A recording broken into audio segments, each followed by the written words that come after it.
This is a shelter that can withstand a Category 18 typhoon. It is perfectly hidden under a massive mountain.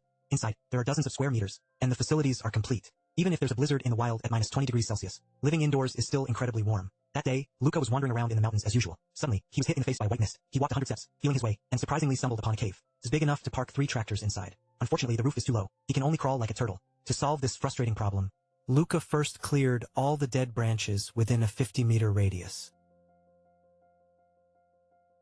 Heaped up into small piles at the base of the stone wall. His method was to burn the stones with fire, to make the wall surface crack. Sure enough, after burning for less than half an hour, the stones on the wall fell like rain, falling down with a crash. The noise was so loud that the squirrels at the foot of the mountain moved away. He stubbornly endured for 2.5 hours. The rubble piled up at the base of the wall was enough to build a toilet. Such good building materials, of course, can't be wasted. Luka had an idea, using stones mixed with mud. Layer by layer, building a defensive front wall. It looks like it could barely accommodate people. This meticulous OCD guy carried back 20 bundles of dry firewood, intending to increase the height further. He's smart this time.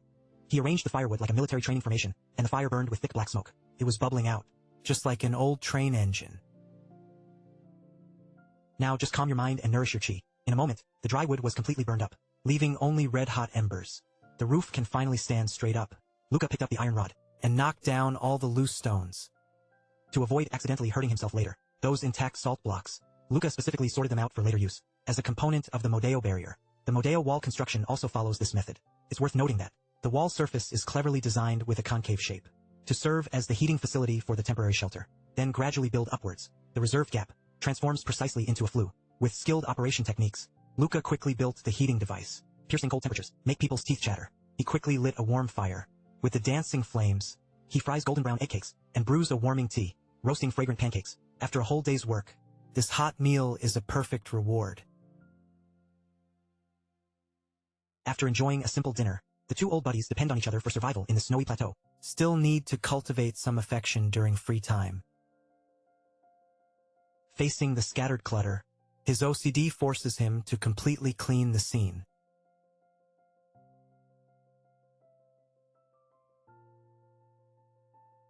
The fragmented stones from demolition are just enough to build the shelter's facade.